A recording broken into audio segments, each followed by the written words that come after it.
Hello, everybody, and welcome to a special Friday edition of Soccer Wise, the perfect week to ride into the weekend. A nice, relaxed, early morning record between David Goss and Jordan Angeli. Jordan, you had a busy week. 3 NWSL games, an MLS game, and now you're here to break it all down with me. Yeah, who is she? You know, just doing it all, doing the most. I will say, I love listening to you on games. I always have a great time. When I do rundown work, I always have a game on in the background, even though I've for the most part, already watched them all.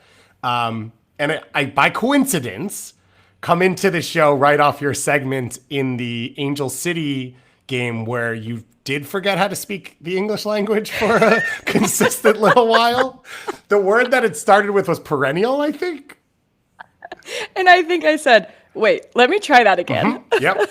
And then like 30 seconds later, you go, well, I can't say anything today. You know, I think part of this job is being an entertainer, and you have to be able to ride your mistakes and be okay with them and just move on and move forward and kind of make fun of yourself. So, you know, you can't take yourself too seriously. A lot of the times before I start Goss, I say, you know what? This is just soccer. Let's have some fun. You know, like try to put things in perspective that I'm not going to be perfect and you got to roll with the punches sometimes. So perennial got me. And so did other words that night. You know, it's hard. My games typically start at 10 p.m. And you've lived a whole life before that. You've lived a whole life, and for you in multiple time zones. You're traveling, then you're calling games back in other time zones. Yeah. You're out in the sun, but you're watching games in the freezing cold and the rain and the mountains. It's all over the place. I think that mentality is what we should all strive for. It's just soccer. Yeah. We'll all survive. We'll all move on. So I'm going to try and live by that. We have a huge show for you because we were just going to come in. We had some casual stuff to talk about. U.S. Women's National Team plays tomorrow against China. So we were going to chat about that and preview it. I am doing our first ever Saturday evening live call-in show for Soccer Wise. That's going to be cool. It's going to be fun. So it kicks off at 7:15 p.m. Eastern time.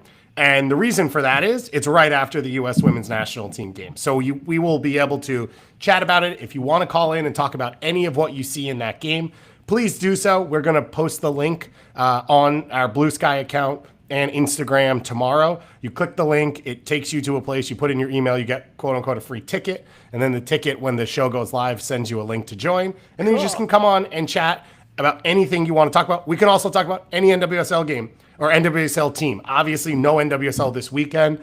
I had to do the show this weekend because now we're into like the summer and there was just like too much chaos. And I want to do it so that I can figure out how to do it the right way and get one off the ground. So this is going to be the weekend to do it. And so we'll talk about U.S. Women's National Team today, and then I will talk about it again tomorrow. So please call in or get into the YouTube page, and you can be in the chat, and you can send me questions or comments there as well. So we're going to talk about that. We were going to do some power rankings of just like sort of resetting where things stand right now, not just in the standings, but where teams are playing, form, all that type of stuff going into this little international break. And then we got some breaking news. So yesterday, I believe it was, Denver announced their first general manager. We'll talk about that. I don't know if you've heard of the city. It's very beautiful. It's up in the mountains somewhere. And then this morning, we woke up to the news. Shout out to Jeff Kasuf, one of the best doing it. Breaking the news that Jonatan Giraldez is in conversations to move out of the Washington Spirit and take over as head coach of Lyon, of course, Michelle Kang, the owner of the Washington Spirit, also owner of Lyon, and they just lost their coach. So this is the big groundbreaking news for us to hit. But before we get there, the biggest news of the day is happy birthday, Jordan Angeli. Oh. It was a lot of build up to get there. What is the news that I don't know about? Yeah. Thank you, Goss. Yeah, just thankful that I get to live another year and get to do this wild life, and I'm excited. I get to spend some time with my family. It's like you planned the whole schedule around your birthday. Well, that's the thing. When I, took this job at NWSL, I said, "Fine, I'll do it under one condition. There is an international break." Every year, there's an international break on my birthday. It's fine. It is around me and my priorities. Yeah. So No, it worked out really nicely. I'm heading up to Steamboat. I love being in the mountains, especially at this time of year. So can't wait to be there and celebrate. But thank you so much. I think there's good pizza in Steamboat. I think I ate there. I don't know if that's actually true. Okay, But I'll look into that very Yeah. general statement you just made. From a New Yorker, that means a lot. Yeah, that's true. Well, maybe I remember people telling me it would be good. I don't actually remember how it tastes, but I can check that when I get there. Very, very excited for you. We are going to be off next week, by the way, for our regular NWSL show because I'll be at TST. Because you're doing the most next and week. you're off a little bit, but we'll see. But I'm going to try and grab some interviews with people while I'm there if it comes up. So maybe we'll have something to drop. If not, tune into TSD on their YouTube page, and you can listen to me talk a little bit about soccer by myself, which will be very, very fun. I'm watching some of that. Yeah, there you go. It's something for you to do on your vacation. See if you can say perennial. I am not going to try it now because it's in my head, and it's going to freak me out, and I'm going to see if I can get there eventually. Let's dig into that news, though, on Jonatan Giraldez. As I said, Jeff Kassouf, the one breaking the story. Not a ton in it right now. Like, not a lot of details very early on. The line from Jeff's article is that Jonatan Giraldez is in advanced discussions to take over as head coach of OL Lyonnais. Multiple sources have confirmed to ESPN. Now, if anyone wasn't following, this isn't the most important part of this, but interesting. Michelle Kang, owner of the women's side of Lyon, decoupled the team from the men's side over the last week or so. So now has full ownership, full management of that team and of that group. Of course, London City, her other club, has just been promoted to the W League, right? Yep. All the way to the WSL. top. So has now 3 first division teams across, you could argue, 3 of the 4 or 5 best leagues in the world. And this is a massive story on so many levels. I, being on the East Coast, was up a little bit earlier than you and started reacting to it with people. And I'm just throwing out 97 different views on this because it's one of those things that was not something we expected, and therefore it comes out of nowhere and you're reeling in trying to figure out what does this mean big picture for the club, for Jonatan Giraldez, and I think for NWSL. Yeah. Very interesting, right? And you said that maybe is the part about Michelle Kang owning it and decoupling it is not the most interesting, but I think it's the most important part of this whole story because or at least I did, when she started acquiring all these clubs, started to think of, this is going to be incredible because they're going to be able to have these free transfer, free trades between clubs and players maybe not getting the appearances that they want at Lyonnais. Is that how we're saying it?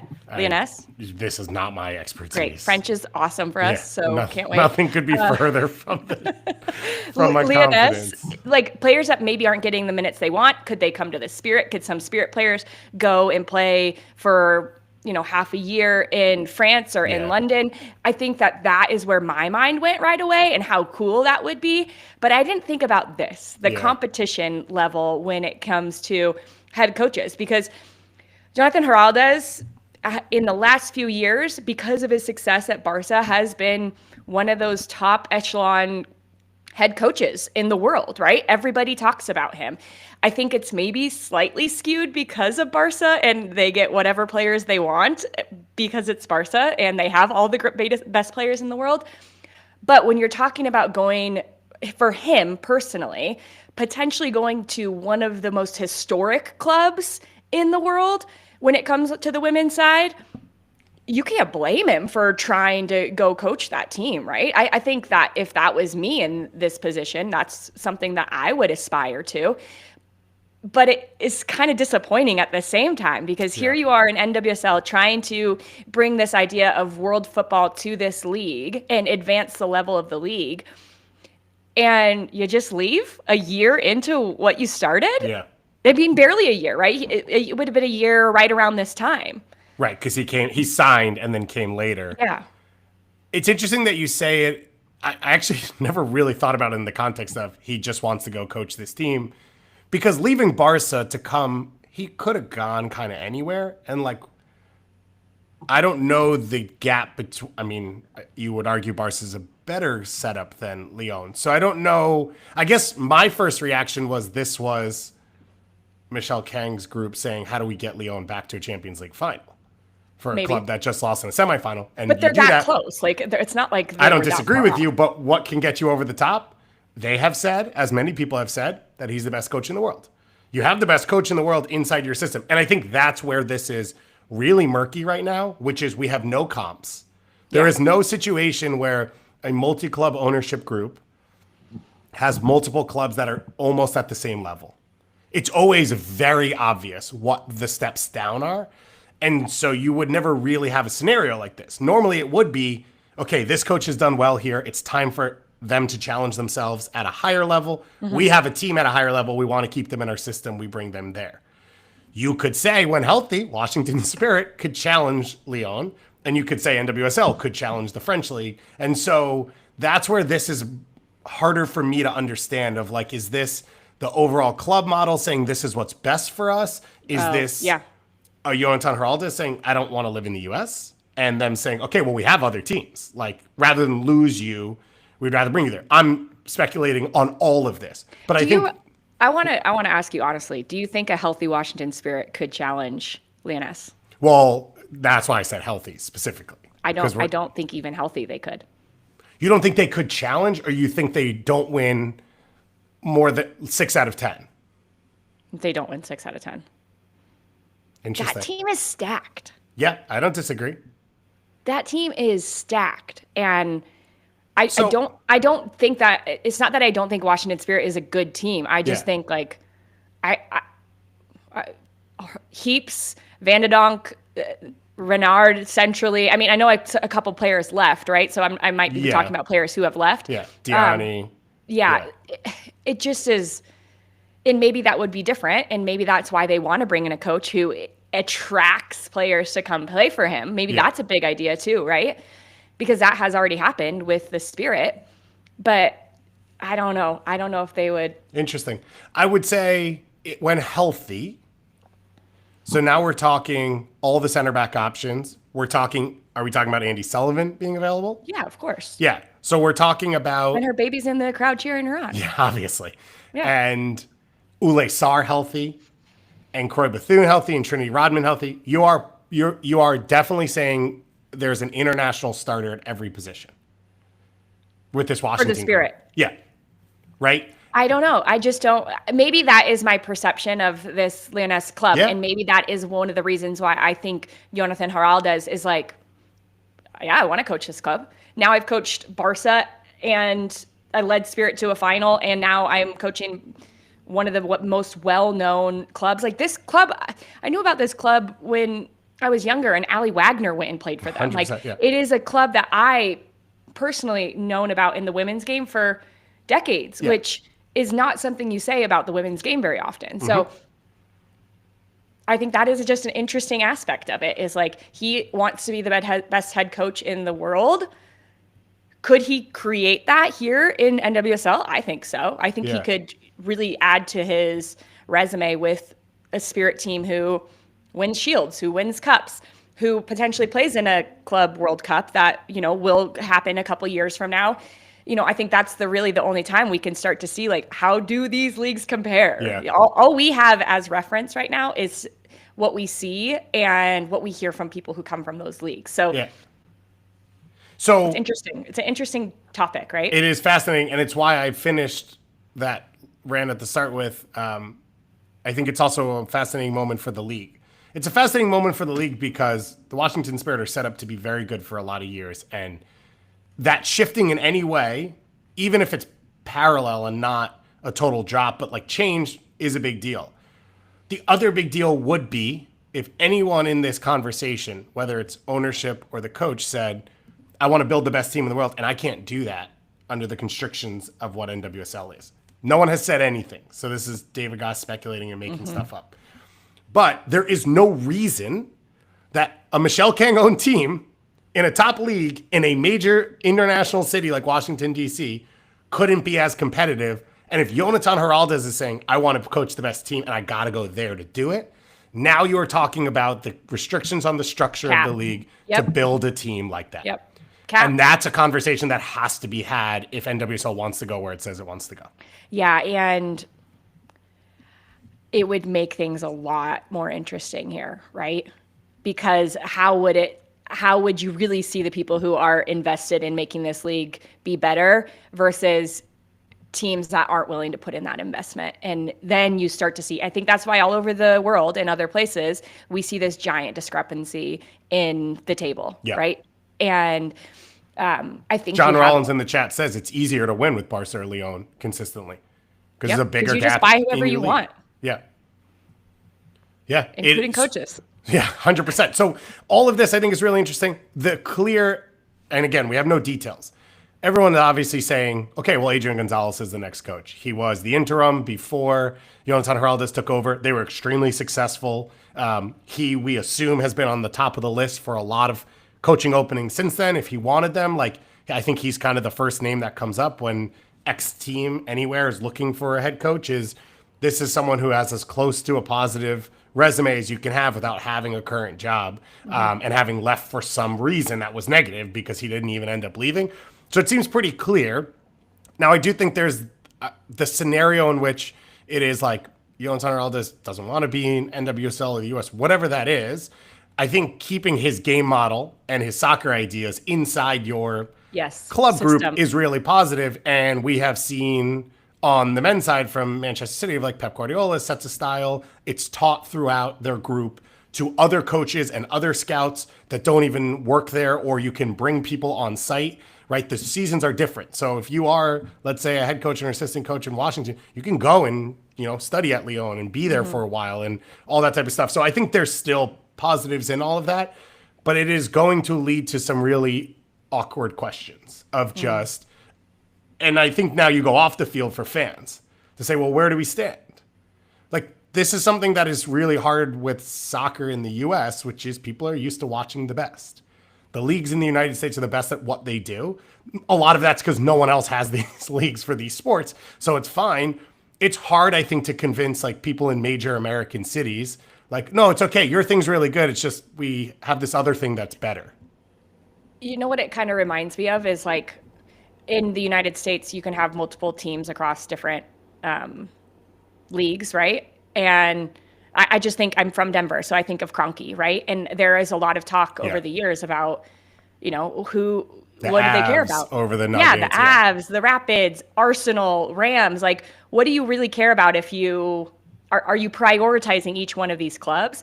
Which is even more interesting of a conversation when you say this is niche. Now I'm only in women's soccer, and I have 3 clubs in 3 different top leagues. And has said interested in a 4th. And how do you prioritize that? And how do you get the best out of each one of those teams? And what does that look like for players? I'm very interested to see how this all works out. And I think that fans have a right to be well, are we number 2 in the totem pole? Right. We made it to the final last year, right? We have invested so much in becoming an elite NWSL club, but are we ever going to be, comparable to what I was just saying, Lyonnais, this club that has been known for so long? Are they always going to be number 1? And then London's probably well, we want to be number 2. We have a little bit of a different history with Seattle having been, OL Reign and all that type of stuff, which I think hurt a little bit the ability to promote the team and market the team and understand it inside the market. This is not the same because you don't have this weird other name. But I say all this in the context of if you live in Birmingham, Alabama, you watch a minor league baseball team, you're sort of used to it. There's a concept there. People in Washington, D.C. are not like that. So you're going to have to, at some point, figure out a way to message to the fans, this is still a priority and this is our top priority and we want to push this. Or it's just going to feel like it isn't. And then you're going to have to do similar with the players and the staff. We know Esme Morgan said she came here to play for Jonatan. Now, I think so did Bernal. Happy. Yeah, I think they're happy. It's competitive. I'm not saying those players are out the door tomorrow, but did you lose that ability to recruit that next group of players? And if you have people who then come to play for the next coach, is there a back conversation of well, but you don't know how long they'll be there? Because you don't know if things are going to get moved around. There's ways that this could end positive, and there's ways that it could be a bit of a negative in what you were trying to build. Can I just say on the Bernal thing real quick? when I spoke to Jonatan earlier this year, he said he wanted her at Barcelona. Interesting. And now how she's playing in NWSL, Yeah. wherever you go, I think you would want to bring a Rebecca Bernal with you. By the way, would look very good in a matchup against Lyon. Just saying. She would. It Yeah. would. Just saying, there's a pretty good center back I core. like your push for this. I Yeah. want to see it happen because, and maybe we will, right? Now, last year we saw friendlies against Arsenal and Oh man, if Michelle buys a fourth team and just does a Michelle Cup, that'll be Kang Cup. wild. Kang Yeah. Cup. That's a Cup great with a K. name. With a K. Cup with a K. Yeah. That's a great name. We've got branding, we've got marketing, the whole thing set up and ready to go. I think the big thing to me this morning is just this was a club with a clear pathway. And like I would say in the convo we were about to have in the power rankings, like I've been really impressed the last few weeks as they've gotten healthier that they are not far off from what they want to be. They're playing the soccer they want. And as they get healthier, they're getting the results with it. And a lot of what they've done feels long term. Like they keep buying young players internationally who they think have a future with them. They have a core that is entering its prime. They have developed players. Obviously, the draft from last year is a lot of players who can be around the team. Nothing about last year felt like it was win now. It felt like it was the start of something. And Yeah. maybe it still is, but there is at least now a question mark in the middle of this because you're losing one of the main architects of this going forward. So that is going to be a big part of this conversation. Let's move into our next piece of news, which is that Denver's NWSL team. We don't have an official name there. You're good? We should just... No comment. Okay.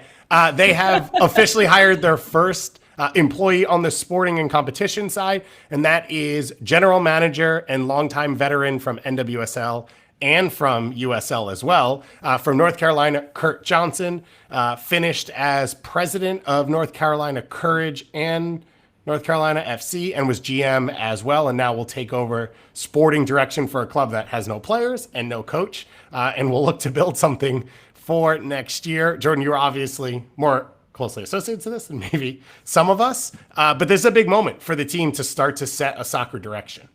It's a huge moment, and I wiped some sweat from my brow because I was getting a little nervous about when we were going to make this hire. But it is a really important hire when you're talking about setting the foundation and the framework for how your team is going to build and play. And really the culture, I think, Goss, is a big thing too. And so you bring in someone like Kurt, who, one, is just everybody I spoke with about him had like raved about him, how good of a human being he is and how he treated players at North Carolina. And they just said like he would do anything for anybody. And I think that was a really good starting point for me.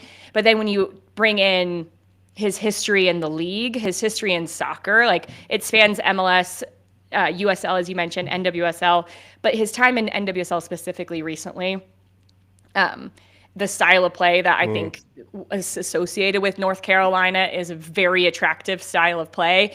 And I'm not sure if you're aware, but the timeline's pretty quick here, Goss. And for me to have somebody who is knowledgeable about this league, about the women's game, about the ins and outs of daily life in NWSL, in particular, because of all those things that you just were talking about, I think this is an excellent hire. And I couldn't be more excited for what Kurt is going to do and how this team is going to start to unfold and be built.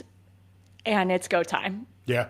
Like it's one now. of those things, I think, of all the things you touched on, and we've not spoken about this. So this is, again, David Goss throwing stuff at the wall. But I do think having that NWSL experience at that position opens the door to whatever coach you want. Because I think if you look at, to me, Jonas Eidevall's success, I don't think it's fully possible unless you have someone else around that understands the intricacies of the league and the player pool here and the options and how to go get college players and all those things that I think maybe Bay didn't fully have.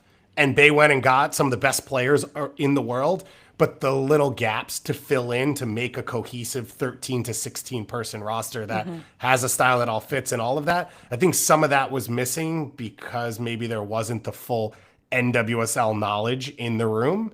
And so I think you look at this and say, okay, this is someone who now understands the options and how to go out and appeal to American and Canadian players and get those players in. And then if you choose to, you could go full international with a coach and say, okay, someone who maybe brings that name recognition or style, or you could go NWSL. I don't think you're in a box then. I think if you go with someone who has no experience around the league, now you kind of start to make it harder to go get a coach who also doesn't have that experience and try and win so quickly in the league. So I think it opens up those doors and makes a ton of sense. And as you said, the style with North Carolina, that's if you're playing at altitude, you should be making people run. Oh yeah. It's simple as that, right?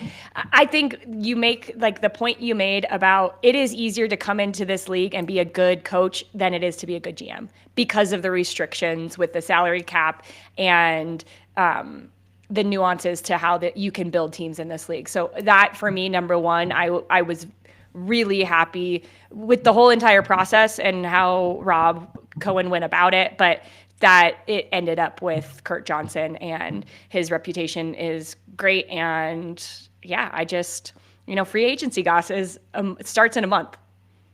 Really, beginning of July. Wow, you can because start anyone talking to whose free contract's agents. up at this year, they're into their pre-contract. Wow. Wasn't that wild? So that's why I was sweating. I'm like, okay, guys, let's get this signing happening. It is coming up fast. It is going to be exciting to watch. We've got more than one team coming into the league as well. So with Boston, you kind of have competing now for the same sort of pool and the same situation. Obviously, no draft, I think, helps. Having no expansion draft, having no draft, it just makes you available to do anything you want. But it also means you got to go out and do everything yourself because there's no guarantee of a top 2 pick. Right. We should mention, because I don't think we talked about this, Boston did name a head coach. In the last 10 minutes? No, last week. Where am I? I know. I forgot that we reportedly set to hire. Got it. So maybe it's not fully Philippa official. Patau. Yep. From Benfica. Yes. Great. I'm glad we were ready on that one. I know, and I'm glad you said something about Boston because it cleared, it sparked that memory. But it is what you just talked about. There's 2 foreigners right there. You have a foreign GM and you have a foreign coach. It's interesting to see how that will work out for Boston. They also announced that they will be playing at Gillette Stadium, at least for the opening season, which I think most people expected just because of the issues with the construction that they've been trying to do and the delays and all of that. But that makes it official. I don't think it's the worst thing in the world. I've said this a couple times. I think opening a building is a high point tentpole moment for a team. And to have more than one tentpole moment's not a bad thing. Your hope would be you sell out game 1 in Gillette because people are excited to finally have this. Yeah. And if you can gain some momentum there, that's an experience. Then you can have a second big experience where you're plastered all over local radio, local sports talk, local news, and people are excited to come out and see this other thing, which is new, which will be the facility in the building, as long as it gets done. You should be a club owner. That's good. I should exactly be. I think. What I'm saying more often is if people are giving me hundreds of millions of dollars, I could do it. The issue is they always ask you for the money up front. And I think that's bizarre. Don't you want my ideas? It's rude. I know, it's really rude. It seems wild to me.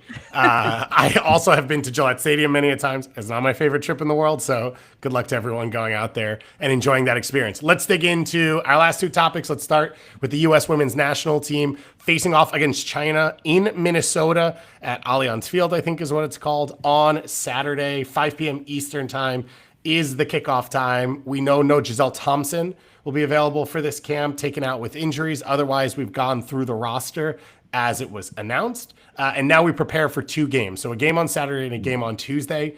My guess from everything we've seen is we'll see heavy rotation across the 2 games, an opportunity for Emma Hayes to see a lot of new players. We have 4 or 5 that could make their debut, see a lot of players in different pairings, in different settings, in different challenges. We have seen her on the road at NWSL games over the last few weeks, watching players, learning about what these players look like. I'm sure talking to coaches and staff about how they interact, what they do, what they're like. And I think we've seen from Emma a clear view of She learns a lot from players just watching them train, hence the futures camps and the U23s and all that she's brought in. There's a few, I think, question marks in this camp that I'm going to be watching for.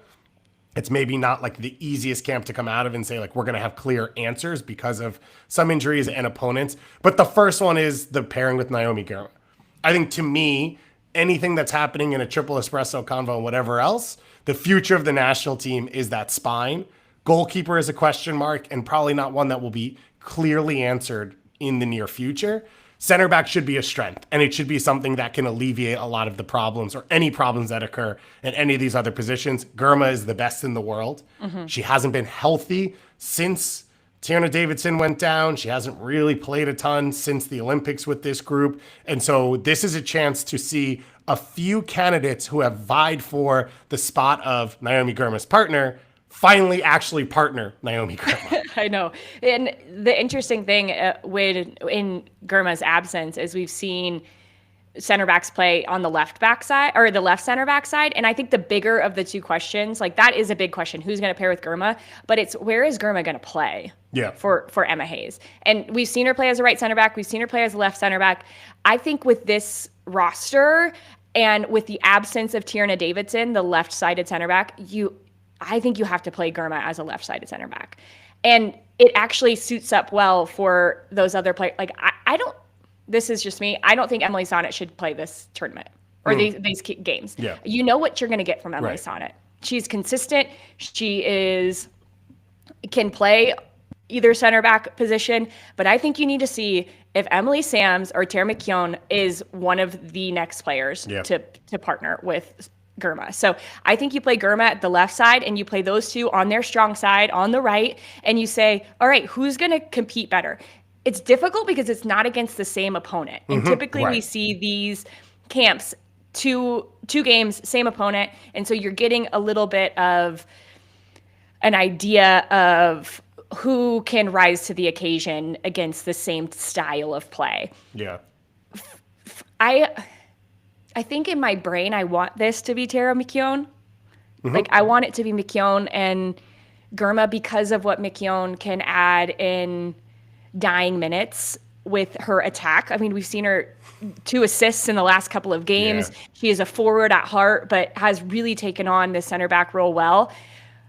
But my brain is telling me it's Emily Sams because she is a technically proficient defender. She can also dribble out of the center back position like McKeown can, but has some more experience in that spot. So Gosser or me, just on paper, I'm liking Girma-Sams combination. Will that be reality and will that play out in the games? I don't know, but that's my thoughts on, like, if I'm Emma Hayes and I'm truly trying to find, like, what's the future of this team look like? I think I'm going with Sonnet's probably not playing unless she goes in late in a game, and you give those 3 players in different combinations a run out. How can you make this happen? It's the Girma part of it is really interesting because I think there's like no fear she won't perform at both spots.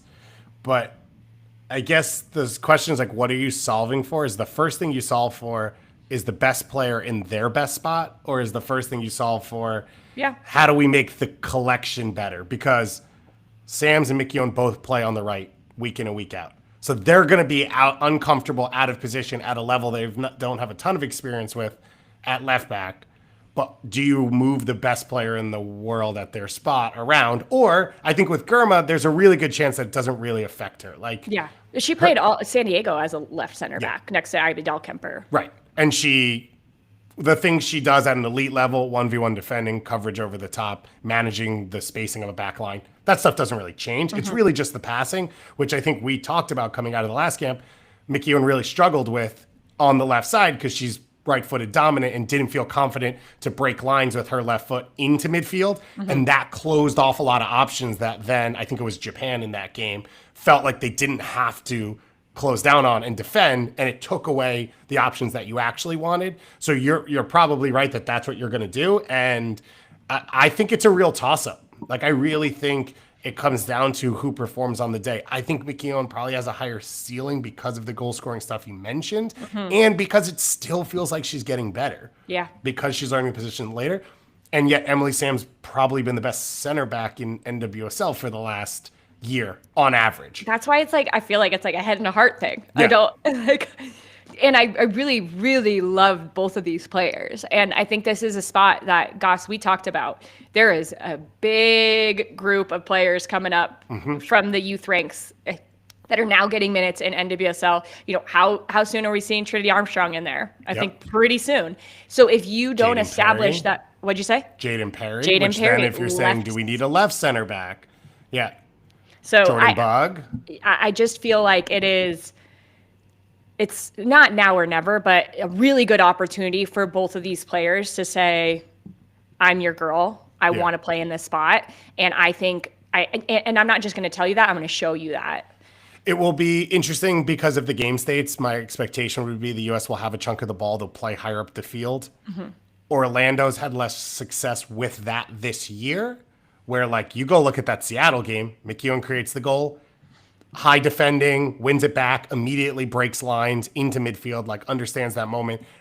This is one of the things I've said a couple times. I think Washington is moving in a direction that Emma wants to move in with her team. And so there seems to be a decent setup of like, okay, if Hal Hirschfeld can do that there, that's a player that I'm going to bring in. I don't know that Orlando has taken the same steps possession-wise, but then at the same time, Emily Sams has won a championship and put together the longest undefeated streak, the longest shutout streak, and all the other records that she was able to do. I think this is one of the ones where I don't know what the camp would have looked like.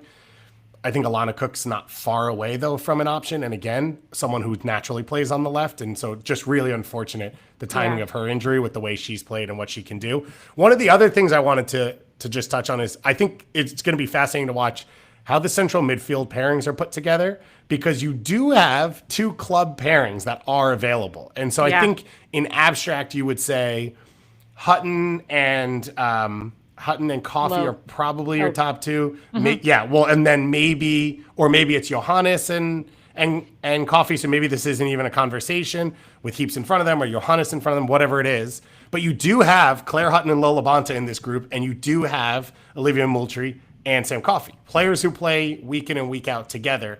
I don't know if it's fascinating because normally you'd say like, oh, you want to make it as easy as possible for players to settle in, but Hutton's the national team veteran, but Lola Bonta's the veteran in this one. And Moultrie has call-ups as well. This isn't her first time, but I will be curious to see how Emma sort of handles that.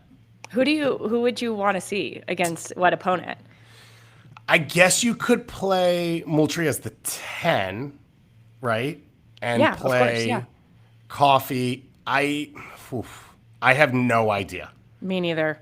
I guess I would be surprised. I think I would like Coffee, Johannes, Moultrie as a trio, and Hutton, Labonta, Heaps as a trio.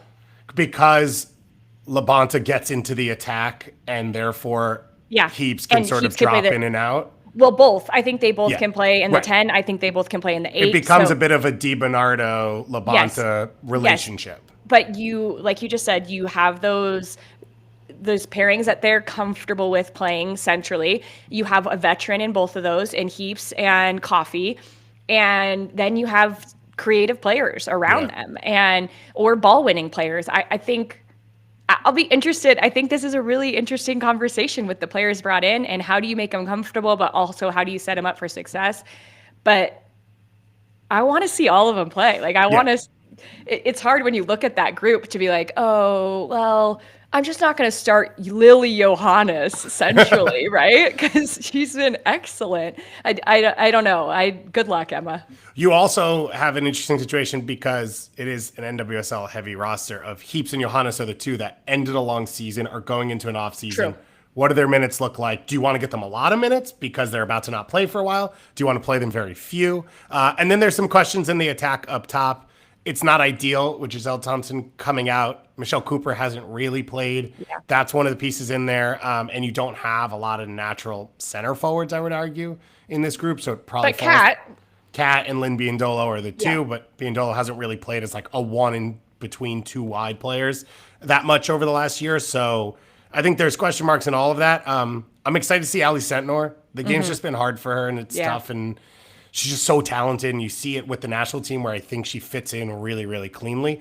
So that's another one that I'm excited to watch. I will say, and I don't know if this is any part of the conversation, the second game's in St. Louis. Labonte and Hutton play in Kansas City. They're not that far apart. I wonder if you're going to say, we're going to give you each one game. Is that the game where you give them the opportunity because it's a little close to home and they're probably going to have huge fan sections and all that type of stuff? I don't know if that goes into what a coach considers in a competitive setting with these two games, but it's going to be fun. It's going to be a lot to watch. Second game on Tuesday night. As I said, we won't have a normal show on Wednesday next week, but we're going to try and bring you some content and some coverage as well. Let's go into our final convo, which is some NWSL power rankings. This is not the huge international break that's coming this summer. We are not at like some specific stage of the season to say like, okay, this is where things stand. But I think coming off a long weekend of games, this was a way for us to sort of talk about where we see a lot of these teams, and we could probably have turned it into tiers or whatever else, but this was the segment style that I chose, and I drove myself down this road, and I feel like I can't get out of it. So now this is what I'm stuck into. So I am going to give my power rankings as we go, and then you can react off them, and then we could talk about these teams a little bit. So I have them obviously as a list, but in that list, I do have them. Yeah, it is a good start. Thank you. Thank you. I do have them broken into more groups. Okay. So number one is not first place in the league. I have San Diego number one. I have Kansas City number two. And to me, there's a gap after that. I'm with you. And the gap after that is I'm really confused about which team is in what 3, 4, 5, 6, 7, I would say. I don't know. That's where it gets confusing to me. But I have San Diego as number one, too. It is just, we are coming off of a shellacking. You know, they whooped North Carolina. A team on good form in North Carolina. A team in good form. And I also think a team who that could have very easily not been 5-2, right? Yeah. It was so many goals. Thank you guys so much for all the goals on a late night Sunday game. But their style of play, have one of the best goalkeepers in the league. Defensively, I feel like they're very cohesive. Pearl Maroney is looking like the best left back in this league and what she can do going forward. And I think has settled into the tempo and the tenacity of this league a little bit more defensively. And that's just their back. Like I could just talk about every line on this field, on the field for them. They are really good. I love their style. It can be direct in moments. It can be ball heavy in moments. I really love them. I love the San Diego team. And I talked about them a bit, I think, on the recap show of like Barcenas starting, coming off the bench, Ascanio, a lot of players who can change the game, which is showing a bit of depth that I was worried about because you're never going to be fully healthy. Now with Kansas City, they're 4 points up on San Diego right now. I don't know if it's just the injuries or if it's performance. It's hard to say fully performance because they've been good and they went and beat Orlando. And I think there's just a little bit of a question mark, and I think especially losing Alana Cook, but then, okay, what's happening on the attacking side of things? Michelle Cooper's the national team. Is she fully healthy? Temwa Shawinga now, there's clearly these questions that come up, but then goes out and scores and plays well. So I think that's sort of what holds it back a little bit, but to me, they are the two clear in this tier. The next tier I did was 3 teams. Okay. And I did Portland, Washington, and Orlando. Me too. Well, that's how those are the next 3 teams I have. So you have Portland, Washington, Orlando? Yeah. I have Orlando, Portland, Washington. I think yours is probably better than mine. I think I'm over-indexing and excited about Portland, maybe because I didn't expect them as much, where you're saying I'm getting more than I thought. We have them like 13th in the league when we started this season. Right. And Orlando we had first. Right. So I think there's something shading that. Now I will say, as teams play Orlando in different ways and Orlando struggles to get wins, then it starts to be like, okay, now people have adjusted. Can they adjust? And I think there are still question marks. I still ask the questions about sort of that third dominant attacker that can make life easier. Utah was a good matchup. Unfortunately, Utah's not going to come very close on this list, and so it's an understandable and a reasonable matchup. I don't know that one like specifically proves a ton to me, but they're clearly in this class. Washington, I think maybe an hour and a half ago, I may have had them third on this because of the way they've played since Corey Bethune has come back and now Casey Kruger, and it feels like how Hirsch felt, and they're going to continue to get healthier. And like the game against Seattle, part of that's game states, right? Like Seattle likes to sit in, they like to defend, but Washington just looks so thoroughly comfortable and dominant in possession that that's who they are at their best, and it feels like they're starting to reach that. But Portland, right now, it feels like they are the aggressors in games. Yeah. They're taking performances. They're pushing other teams. They're playing on the front foot, home and away, which is really impressive for a young team. And so when you talk about like a power rankings thing of like who's going up, who's going down, it feels like Portland's playing their way right now towards the top. Yeah, and I would say it feels like Washington has been like up and down in these spots, right? And maybe that's why Portland does hop. I think Orlando, for me, is in that third spot because of just history, and I feel like Seb is going to figure it out, and maybe I just trust that, right? Yeah. But Portland is on the up. I think Washington is like moving up, but it feels to me a little less like convincing than what Portland has right now. Yeah. So my next tier is where it starts to get pretty jumbled for me. Okay. I have Louisville, Angel City, and North Carolina. So I have North Carolina jumping up from 10th in the standings to, they are 8th. I have Louisville jumping up from 8th to 6th. Wow. And I have, because of this, Seattle dropping down a little bit. For Louisville, it seems like a crazy thing to say because they lost head-to-head to Seattle. The weather changed the game. I mean, they should have gotten a result out of that game against Seattle head-to-head minimum. I think I'm seeing a lot of what I expected from this group, the midfield control, the chances they create. They don't have a ton of finishers, but like they have against all the teams in this tier, they have either outplayed them or been toe-to-toe with them in the last 5 games. And I trust a lot of that to continue this season. Interesting that I have 4 teams, I would say, in this grouping. North Carolina, I have a 6th. Oh, so you jump all the way up. Yeah, and then I have Angel City. Uh-huh. Then I have Gotham, and then I have Racing. Yeah. In 9th. Oh, poor Racing. I just realized it's 9th again. It's an identity at some point. It is.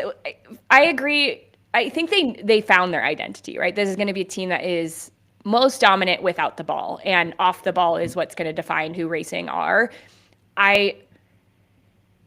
I just don't know how like replicable what they produce, especially at Angel City. Like, are they going to be able to do that every single game?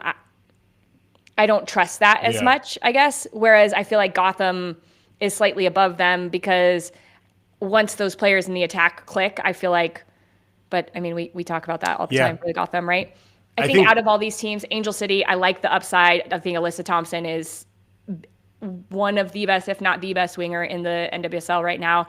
And then North Carolina, I believe in what they're doing. And again, they're coming off the heels of a really difficult loss, but you add one piece in this summer transfer window, and I feel like North Carolina could be a team that not only dominates you in possession, I think they now added a couple of times where they like score goals quickly. Mm-hmm. But are they a team that you trust to add a piece? It's a great question. And that's where I think for me, I see them as like, I think they're playing the soccer they should play. I think they're close to where they should be, but I don't see them as a group that will take a step. I would be less surprised if they were like, no, internally, we have a lot of young players we think can continue to get better. We can get more cohesive. And right, you could even say from Ball all the way through to Jackson and Shaw, like there's a lot of young players that can get better. And that's kind of been who they are. Although they did go out and make some moves. Yeah, maybe they don't need a piece with this new formation, right? Because earlier you would say, okay, you need a winger piece to threaten in behind. But when you're playing with this setup that's already a box midfield and a false nine in Manaka, you're utilizing your wing backs in a different way and trying to. So maybe they don't need that piece that they've always needed. I just think a consistent goal scorer, but there's not a lot of Shawingas and there is another Shawinga, so I can't say that. There's not a lot of Shawingas and Bandas in the world. Yeah. There are, though, probably other Riley Tiernans that you could go out and find. Like it feels like there are players who could fit, if they were the right fit, could be the right difference maker, and maybe it's not someone who's the biggest name or profile. Angel City is an interesting one just because they've got a new coach taking over. So we don't know what that looks like, but it feels like a lot of the stuff is repeatable. Alana Kennedy in central midfield, Kennedy Fuller. Like a lot of these players have played so well every game that it feels hard to think that it will all drop off. And you hope that at some point they're able to manage it. So then it sounds like you had more teams in this class. I had this jump to Seattle, Gotham, and then Bay. Those were the three teams where I had the belief that they can be good. And so far, frustration with either style or performance, but like with flashes of better stuff. Yeah. Seattle is a style setup, and I think they've locked themselves into like, oh yeah, well, we've only lost by 1 goal. It's like, well, because you tried to kill the game. So everyone only lost by 1 goal in this situation. Gotham, you talk about the attackers, you could talk about Roosevelt's health, all those things. I don't know how you're going to guarantee any of it when it just hasn't happened for such a long time. And I think Bay kind of fits in that category as well. The only difference I have Seattle, Bay, Utah. I would put Utah in that because they are getting more healthy. I think they've looked different with that Spanish midfield of Tejada, Zornoza. They are getting Kaylee Reel back. Paige Monahan is coming back soon. And I do think with those key pieces, this team is going to look a lot different. Are they different right now? Could they be in this bottom 3 of Utah, Houston, Chicago? Right now, probably. But I think knowing what's on the horizon for them, that's why I set them in with Seattle, Bay, Utah, because I don't think that there's much difference between those 3 teams right now. There's a lot less confidence for me that there is, even if the players come back healthy, that there's like... Yeah, well, that's me in Utah, right? No, for sure. But like... I just love Utah. and I get that. It feels like some of the game plans, no matter who's healthy or not, have either not been properly taken up by the players or not properly set up. And I mean, it's very simple to say this weekend, like the whole league has adjusted the way they play Orlando because of Barbara Banda, and Utah didn't. Like this is the reigning, Golden Boot, MVP, whatever. I guess Joinga won all of that. Neither one of those, but she was challenging the whole time. Yeah. I would say the player that changed the league last year. And so this is what it looked like at the beginning of last year when no one knew what to do. And then everyone adjusted. And that doesn't mean you stop Barbara Banda. Yeah. You just have ideas of like, how can we slow them?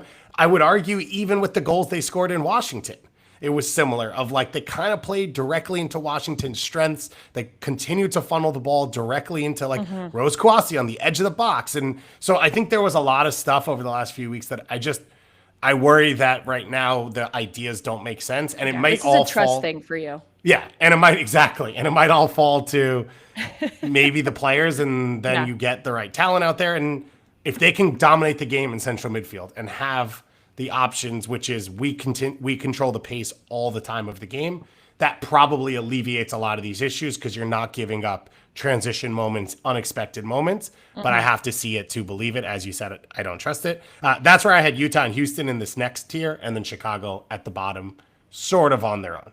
Yeah, that's fair. Maybe I have Houston in their own, like, what's going on? We had such high expectations. And again, it is difficult to come in and set an example right away of like the style of play that you want to have. We don't see that translate always right away, let alone do we see it translate in Houston, right? This has been one of the hardest places for coaches to come in and make the most out of what they have. So maybe Houston is in their own category, and poor Chicago and Alyssa Nair could be hurt, comes out of the game. It just goes from bad to worse. Ugh.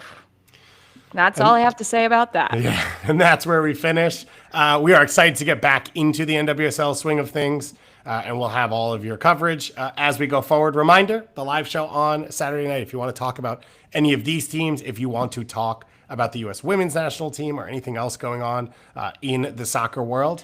Kudos for the people who call in and say, long-time listener, first-time caller. I will. You know, that's your favorite. I'll fall off my chair if that happens. And my chair is very uncomfortable, and I'm like, oh, I'm going to have to sit in this chair this entire time. I should probably start to invest in some chair technology, you know. Okay, well, there you go, chair people. Yeah, chair people, reach out to me. And if you want me to run a professional soccer team for you, in return, you could give me a chair. And that's the trade-off, and that's the potential that exists in the world. Once again, thank you to all of you for listening. Thank you for all of you for being here. But mainly, happy birthday to Jordan Angeli. Early, which I'm always early or late, so early is better than nothing. Have a great time off. Have a great vacation, and we'll talk to you all again very, very soon.